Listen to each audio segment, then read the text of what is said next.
নমস্কাৰ মৰমৰ ছাত্ৰ ছাত্ৰীসকল, অসমীয়া শ্ৰেণী কথা ইউটিউব চেনেলত তোমালোকক আন্তৰিকতাৰে স্বাগতম জনাইছোঁ। আজি আমাৰ আলোচনাৰ বিষয় হৈছে 10ম শ্ৰেণীৰ অসমীয়া বিষয়ৰ ইণ্টাৰনেটৰ তিতা মিঠা শীৰ্ষক পাঠটি। এই পাঠৰ সকলো অনুশীলনীৰ প্ৰশ্ন সমাধানৰ লগতে অতিৰিক্ত প্ৰশ্নৰ সমাধানো আমি কৰিম। এতিয়া বেছি সময় নষ্ট নকৰি আহা আমি ভিডিঅ'টো আৰম্ভ কৰোঁ।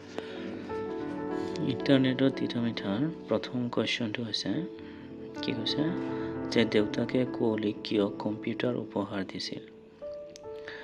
মৰমৰ ছাত্ৰ ছাত্ৰীসকল, ইয়াৰ উত্তৰটো হৈছে 9ম শ্ৰেণীৰ পৰা 10ম শ্ৰেণীলৈ প্ৰথম হৈ উত্তীৰ্ণ বাবে দেউতাকে কুঁৱলীক কম্পিউটাৰ উপহাৰ দিছিল।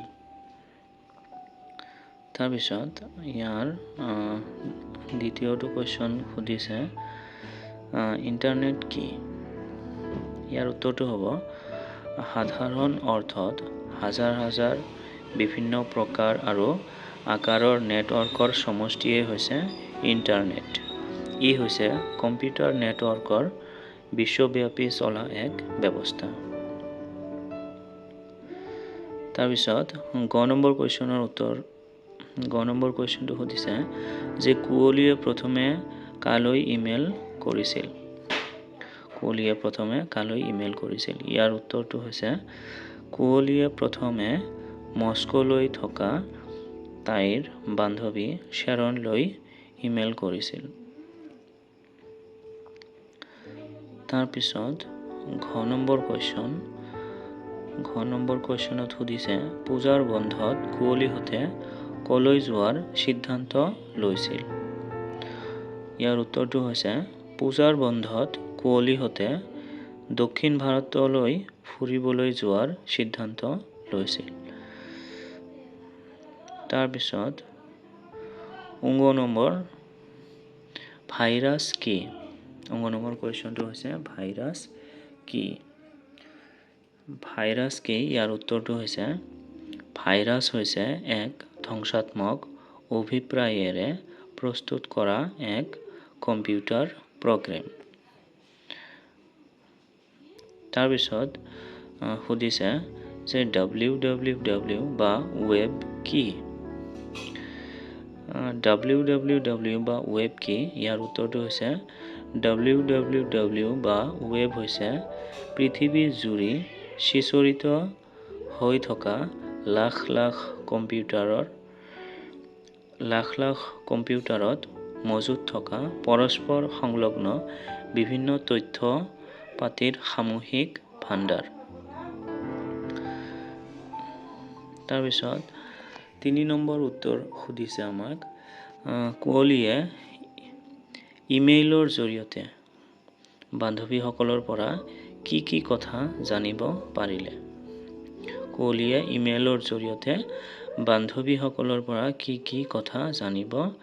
পাৰিলে। ইয়াৰ উত্তৰ হৈছে কুঁৱলীয়ে ইমেইলৰ জৰিয়তে বান্ধৱীসকলৰ পৰা তেওঁলোকৰ দেশ ভ্ৰমণৰ চাক্ষুষ অভিজ্ঞতাৰ বিষয়ে জানিব পাৰিলে। ইয়াৰোপৰি মস্কোত থকা বান্ধৱীৰ খবৰ নিজৰ ঘৰৰ পৰাই জানিব পাৰিছে। লগতে বন্ধু বান্ধৱীয়ে ফুৰিবলৈ যোৱা বিভিন্ন ঠাইৰ বৰ্ণনাৰ সহায়ত এই ঠাইসমূহৰ বিষয়ে জানিব পাৰিছে। এতিয়া আহিল 4 নম্বৰ কুৱেশ্যনৰ উত্তৰ। ইয়াতে কৈছে যে ইণ্টাৰনেটৰ সহায়ত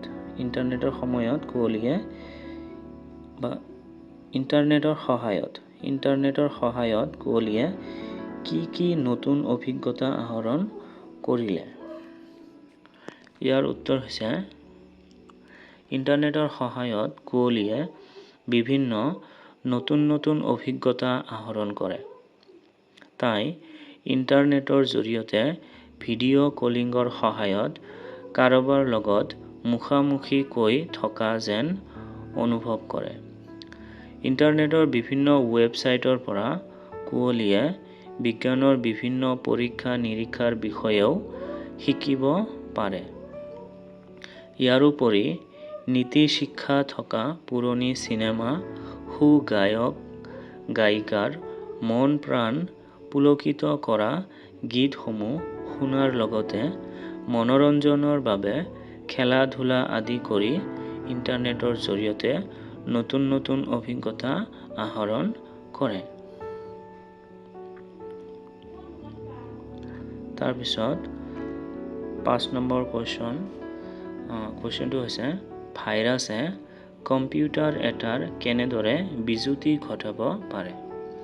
ভাইৰাছে কম্পিউটাৰ এটাৰ কেনেদৰে বিজুতি ঘটাব পাৰে? ইয়াৰ উত্তৰ হৈছে ভাইৰাছ কি? ভাইৰাছ হৈছে এক ধ্বংসাত্মক অভিপ্ৰায়েৰে প্ৰস্তুত কৰা এক কম্পিউটাৰ প্ৰগ্ৰেম। ভাইৰাছ হৈছে এক ধ্বংসাত্মক অভিপ্ৰায়েৰে প্ৰস্তুত কৰা এক কম্পিউটাৰ প্ৰগ্ৰেম। ই নিজকে কম্পিউটাৰত তথা সুস্থ প্ৰগ্ৰেম ফাইলৰ লগত সংযুক্ত কৰি সেইবোৰৰ বিজুতি ঘটাব পাৰে আৰু এই বিজুতিৰ মূল ব্যৱহাৰকাৰী জনৰ অজ্ঞাতে ঘটায়। এই বিজুতি মূল ব্যৱহাৰকাৰী জনৰ অজ্ঞাতে ঘটায়। 6 নম্বৰ কুৱেশ্যন, ইণ্টাৰনেটৰ মিঠা সুবিধাৰ লগতে তিতা অসুবিধাও আছে। কথাছাৰৰ বক্তা কোন? ইণ্টাৰনেটৰ সুবিধা আৰু অসুবিধাৰ বিষয়ে পাঠৰ আধাৰত বুজাই লিখা। প্ৰশ্ন উদ্ধৃত কথাছাৰৰ বক্তা হ'ল শাবানা বাইদেউ। ইণ্টাৰনেট হৈছে কম্পিউটাৰ নেটৱৰ্কৰ বিশ্বব্যাপী চলা এক ব্যৱস্থা। বৰ্তমান সময়ত এই ব্যৱস্থাৰ বিভিন্ন সুবিধা অসুবিধা থকা দেখা যায়। ইণ্টাৰনেটৰ সুবিধা কিছুমান তলত উল্লেখ কৰা হ'ল। 1 নম্বৰ, ইণ্টাৰনেটৰ সহায়ত পৃথিৱীৰ সকলো ঠাইৰ খবৰ অতি সহজে লাভ কৰিব পাৰি। 2 নম্বৰ, ইণ্টাৰনেটত উপলব্ধ বিভিন্ন ৱেবছাইটৰ পৰা পৰীক্ষা-নিৰীক্ষা সম্বন্ধে বিভিন্ন তথ্য লাভ কৰিব পাৰি। 3 নম্বৰ, ইণ্টাৰনেটৰ সহায়ত নেদেখা বিভিন্ন ঠাইৰ দৰ্শন লাভ কৰিব পাৰি। ইণ্টাৰনেটৰ অসুবিধা কিছুমান তলত উল্লেখ কৰা হ'ল। 1 নম্বৰ, ইণ্টাৰনেটৰ অধিক ব্যৱহাৰ স্বাস্থ্যৰ লগতে মানুহৰ মানসিক অৱস্থাকো ক্ষতি কৰে। 2 নম্বৰ, অধিক ইণ্টাৰনেটৰ ব্যৱহাৰে ছাত্ৰ-ছাত্ৰীক পঢ়াৰ পৰা বিশেষকৈ কিতাপৰ সংস্পৰ্শৰ পৰা আঁতৰাই অনা পৰিলক্ষিত হয়। ইণ্টাৰনেটৰ সহায়ত সমাজৰ দুষ্ট প্ৰকৃতিৰ লোক কিছুমানে চাইবাৰ ক্ৰাইমৰ দৰে অপৰাধ সংঘটিত কৰে। এয়া আছিল 6 নম্বৰ প্ৰশ্নৰ উত্তৰ। এতিয়া আহিল 7 নম্বৰ। 7 নম্বৰ প্ৰশ্নত সুধিছে ইণ্টাৰনেটৰ তিতা-মিঠা গল্পটোৰ নামকৰণৰ সাৰ্থকতা বিচাৰ কৰা। ইয়াৰ উত্তৰ হৈছে সাম্প্ৰতিক সময়ত প্ৰযুক্তিবিদ্যাৰ দ্ৰুত প্ৰচাৰে পৃথিৱীখনক গোলকীয় বিশ্বত পৰিণত কৰিছে। তথ্য প্ৰযুক্তিৰ অবিহনে বৰ্তমান সময়ত যেন মানুহে এটা খোজো আগবঢ়াব নোৱাৰে। এনে অৱস্থা হোৱা দেখা যায়। এই ক্ষেত্ৰত বিশেষকৈ পৃথিৱীক হাতৰ মুঠিত ৰখাৰ একমাত্ৰ মাধ্যম হৈছে ইণ্টাৰনেট।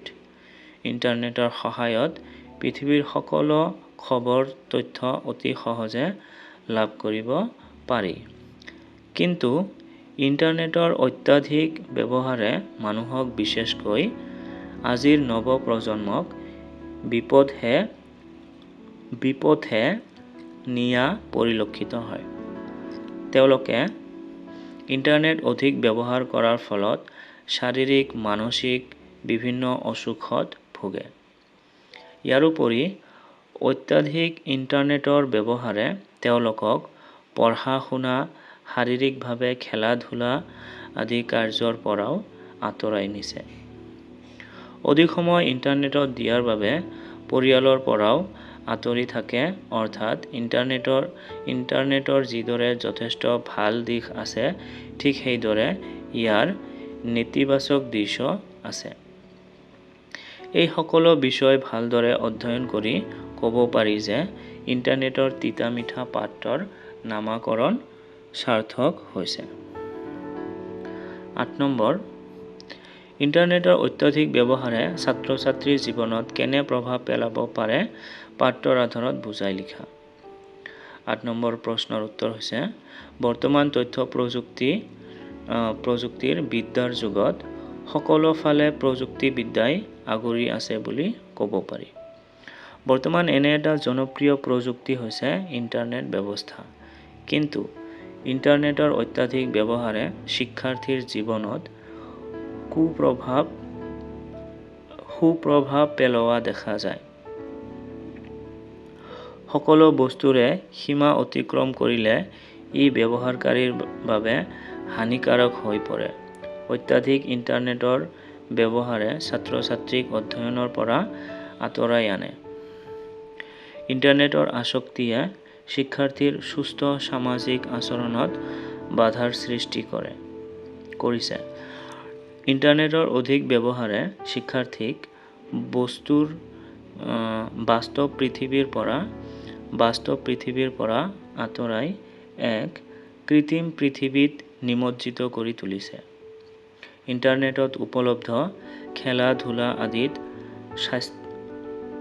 ব্যস্ত থাকিলে শাৰীৰিক ব্যায়াম, খেলা-ধূলাৰ প্ৰতি অনীহা ভাৱ জন্মে, যিয়ে শিক্ষাৰ্থীক মানসিক শাৰীৰিক অসুখত পেলায়। গতিকে শিক্ষাৰ্থীসকলে পাৰ্যমানে ইণ্টাৰনেটৰ অত্যাধিক ব্যৱহাৰৰ পৰা বিৰত থাকিব লাগে। ইণ্টাৰনেটৰ তিতা মিঠা পাঠৰ প্ৰশ্নোত্তৰসমূহ শেষ হ'ল আৰু ইয়াতে শেষত আছে ভাষা বিষয়ক কেইটামান প্ৰশ্ন। 9 নম্বৰত আছে যে বাক্য ৰচনা কৰা। চিনাকি অচিনাকি শব্দৰে তোমালোকক বাক্য ৰচনা কৰিব দিছে। তো ইয়াতে তোমালোক চিনাকি অচিনাকি শব্দৰে তোমালোকৰ নিজৰ মতেও তোমালোক বাক্য ৰচনা কৰিব পাৰা।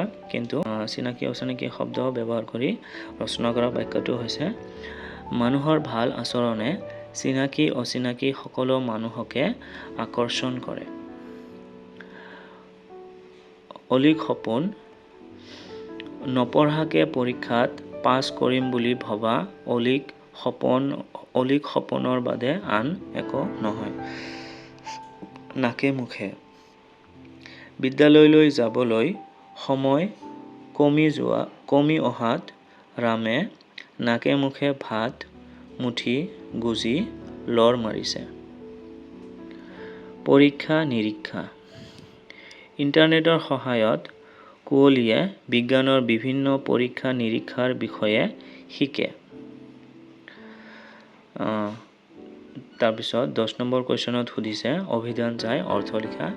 অৰ্থাৎ তলত কিছুমান শব্দ দিয়া আছে, ইয়াৰ তুমি কি কৰিব লাগে, অভিধান চাই অৰ্থ লিখিব লাগে। ইয়াতে লিখিছে ক্ষতি। ক্ষতি শব্দটোৰ অৰ্থ হৈছে হানি, অনিষ্ট, ন্যাস। তাৰপিছত বিজুতি শব্দৰ অৰ্থ হৈছে যন্ত্ৰৰ কোনো অংশ বিকল হৈ পৰা। গুণাগথা, চিন্তা চৰ্চা কৰা, মনৰ মাজত ভবা। গুণাগথা কথাৰ অৰ্থ হৈছে, এটা হৈছে চিন্তা চৰ্চা কৰা আৰু এটা হৈছে মনৰ মাজত ভবা। উদাস, ইয়াৰ অৰ্থ হৈছে শূন্যতা বোধ।